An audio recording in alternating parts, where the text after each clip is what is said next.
ఎవరు వినాలి ఈ భాగవతాన్ని అంటూ ఉన్నాడు. చూడండి, ఇక్కడ మొట్టమొదట భాగవతంలో ఎందుకు ఎవరు వినాలి అనే విషయానికి వస్తే, ఎవరు ఈ భాగవతాన్ని వినగలుగుతారు అనే విషయాన్ని మనం తెలుసుకోవాలి.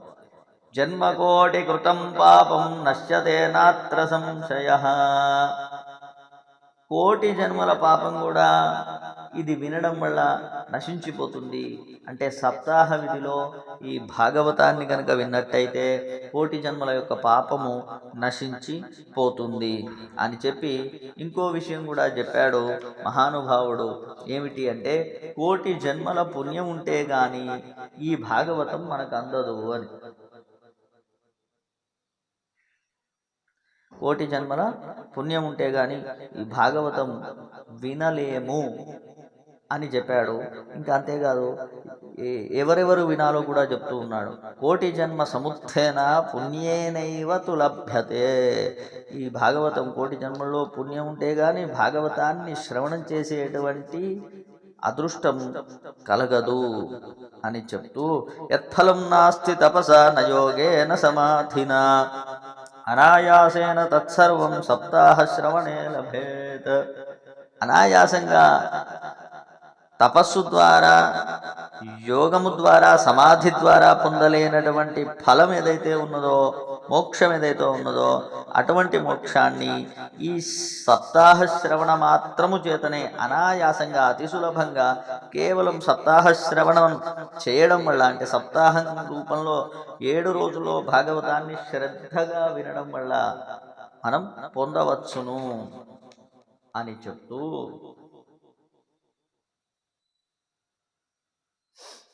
ఈ భాగవతము మహావిష్ణువు యొక్క, హరి యొక్క వాంగ్మయ రూపము. వాంగ్మయీ మూర్తి ప్రత్యక్ష వర్తతే హరే అని చెబుతూ ఈ భాగవతాన్ని ఎటువంటి వారు వినాలి అనే విషయాన్ని కూడా చెప్తున్నాడు. మూఢాః శఠా ఏ పశుపక్షిణోత్ర సర్వేపి నిష్పాపతమా భవంతి.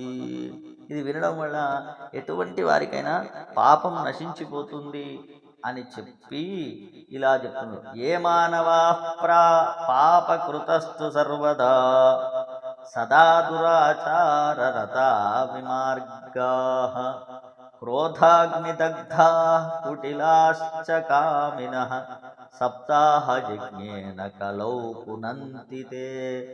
సప్తాహ యజ్ఞం వినడం వల్ల ఎటువంటి వారికి అయినా కానీ మోక్షం లభిస్తుంది.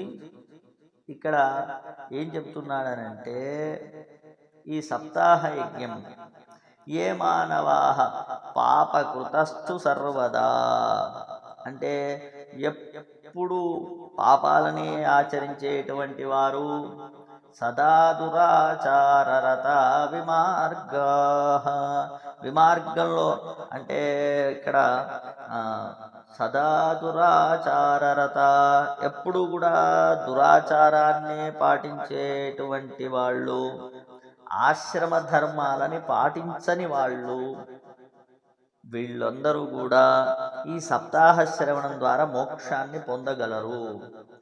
ఇంకా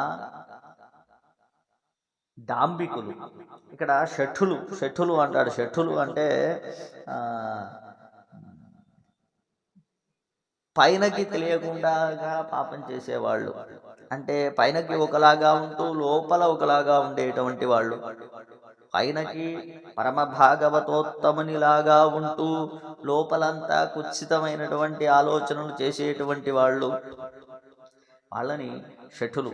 అటువంటి వారు కూడా ఈ సప్తాహ యజ్ఞం చేత పవిత్రులవుతారు అని చెప్పి, ఇంకా అంతేకాదు ఏమంటాడంటే, మద్యపానం చేసిన వాళ్ళు, బ్రహ్మహత్యాపాతకులు, బంగారమును దొంగిలించిన వాళ్ళు, గురుపత్ని గమనం చేసిన వాళ్ళు, విశ్వాసఘాతకులు, వీళ్ళ 5గురు కూడా ఇవి పంచమహాపాతకాలని చెప్పబడ్డవి. ఈ పంచమహాపాతకాలు చేసిన వాళ్ళు కూడా ఈ సప్తాహ శ్రవణము చేత మోక్షాన్ని పొందుతారు. అంతేకాదు, బ్రాహ్మణుల యొక్క ధనాన్ని దోచుకున్నటువంటి వాళ్ళు, వ్యభిచారం చేసిన వాళ్ళు, బ్రహ్మస్వపుష్ఠా వ్యభిచారకారిణః సప్తాహయజ్ఞేన కలౌ పునంతితే. అంటే బ్రాహ్మణుల యొక్క ధనాన్ని అపహరించిన వారు, వ్యభిచారులు, వీళ్ళందరూ కూడా ఈ సప్తాహయజ్ఞం చేత పునీతులవుతారు అని చెప్పి, కాయేన వాచ మనసాపి పాతకం నిత్యం ప్రకుర్వంతి శఠాహటేనయే. ఎవరైతే మనోవాక్కాయముల చేత, అంటే శరీరం చేత కానీ, మాటల చేత కానీ, మనస్సు చేత కానీ నిత్యము పాపములను చేయుచున్నారో, చేసిన వారో అటువంటి వారు కూడా. అంతేకాదు పరస్వపుష్ట, అంటే ఇతరుల యొక్క ధనము చేత తాము సంపన్నులు అయ్యేవారు, అంటే ఎదుటి వారిని మోసగించేవారు అని చెప్పుకోవచ్చు. అటువంటి వాళ్ళు కూడా సప్తాహ యజ్ఞేన కలౌ పునంతితే. ఈ సప్తాహ యజ్ఞం వల్ల వారందరూ కూడా పరిశుద్ధులవుతారు. కాబట్టి ఇప్పుడు చెప్పండి, భాగవతాన్ని ఎవరు వినాలి అంటే, ఈ భాగవతాన్ని ఎవ్వరైనా వినవచ్చును. ఎంతటి మహాపాపులైనా కానీ ఈ భాగవతాన్ని విన్నంత మాత్రంనే, సప్తాహ యజ్ఞము వలననే వారందరూ కూడా పరిశుద్ధిని పొందుతూ ఉన్నారు అని సనక సనందనులు నారదుల వారితో చెప్పారు కదా. మరి ఎవరు వినాలి అనంటే ఎవరు వినకూడదు? అందరూ వినాలి. అదేమిటండి, ఇప్పటిదాకా మీరు చెప్పారు కదా, పంచమహాపాతకాలు చేసిన వాళ్ళు, మద్యపానం చేసిన వాళ్ళు, అదేవిధంగా బ్రాహ్మణుల ధనాన్ని కొల్లగొట్టిన వాళ్ళు, లాక్కున్న వాళ్ళు, అదేవిధంగా వ్యభిచారులు, వీళ్ళందరి గురించి చెప్పారు కదా. మరి భగవత్ భక్తి కలిగిన వాళ్ళు, వేదాంత పండితులు, జ్ఞానులైన వాళ్ళు ఇది వినక్కర్లేదన్నట్టే కదా అని అనుకోకూడదు. వీళ్ళే విన్నంత మాత్రమున పరిశుద్ధులవుతూ ఉంటే మరి అటువంటి వారికి కలిగేటువంటి ఫలితాన్ని గురించి ఏమి చెప్పేది? కాబట్టి భాగవత సప్తాహాన్ని పాపములని నశింపజేసుకోవడానికి సప్తాహాన్ని శ్రవణం చేయాలి. అంతేకాదు, ఈ సప్తాహాన్ని విన్నంత మాత్రముననే భాగవత మాహాత్మ్యంలో దుందుకారునికి ఏ విధంగా అయితే మోక్షం లభించిందో అలా తప్పకుండా అందరికీ కూడా మోక్షం లభిస్తుంది. ఇక్కడ దుందుకారుడు ప్రాణములతో ఉన్నప్పుడు విన్నాడా ఈ భాగవతాన్ని అంటే లేదు, మరణించిన తర్వాత పిశాచత్వాన్ని పొంది పిశాచిగా ఉండి ఈ భాగవతాన్ని విన్నాడు. కాబట్టి పిశాచులకి కూడా మోక్షాన్ని కలగజేయగలదు.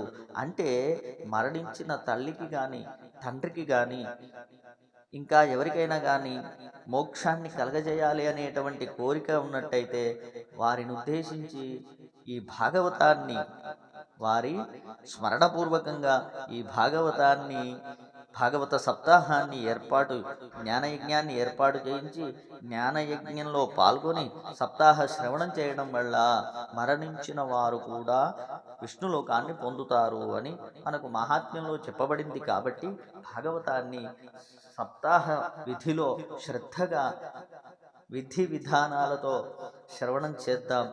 బృందావనంలో మనం ఏర్పాటు చేసుకున్నటువంటి ఆ భాగవతంలో పాల్గొని అక్కడ శ్రవణం చేసి మనందరం పునీతులమవుదాము.